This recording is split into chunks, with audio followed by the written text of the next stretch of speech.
Hello বন্ধুরা, দেখো চুল কাটতে গিয়েছিলাম। চুল কাটা বিশাল রেট বন্ধুরা। একটা চুল কাটলাম, দাড়ি কাটলাম, সেভ করলাম, দাড়ি সেভ করলাম, ব্যাস 160 টাকা।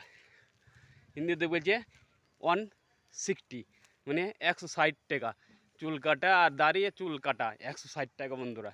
তো এইভাবে করে মানুষ এই ইনকাম করছি আমরা বাইরে। যদি চুল কাটতে 160 টাকা করে চলে যায়, তাহলে কী করে কী হবে বন্ধুরা। দেখো, তোমাদের দেখা যে হেঁটে আসছি আমরা।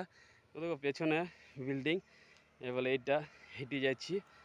দেখো হেঁটে আসছি, বাস নেই গো, বাসে নিলে 10 টাকা নেবে, কিন্তু বাস নেই গো, তাইলে হেঁটে হেঁটে চলে এলাম। ওই 2 কিলোমিটার রাস্তা হেঁটে চলে এলাম। আজ কাজ যায়নি, ছুটি আছে বলে, তার জন্য চুলটা কেটে এলাম, দাড়িটা কেটে এলাম। তা বন্ধুরা প্রচুর রেট, একটা চুল দাড়িতে 60 টাকা, কম ব্যাপার। আমাদের গ্রামে হলে মুখ ফ্রেশ মিনেস করে সব কিছু করে 100 টাকা নেই, আর এখানটায় 160 টাকা শুধু চুল দাড়ি। একটু ক্রিম লেগে দিয়ে দাড়ি কেটে দিল, ব্যাস, আর কিছু নেই, এইভাবে করে দিল। তাই বন্ধুরা, ভিডিওটা ভালো লাগলে লাইক কমেন্ট শেয়ার করবে, আর সকলেই আমার পাশে থাকবে। এ দেখো বন্ধুরা, চলে এসেছি আমাদের বিল্ডিংয়ে।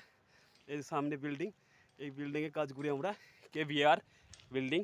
তাই বন্ধুরা, বাই।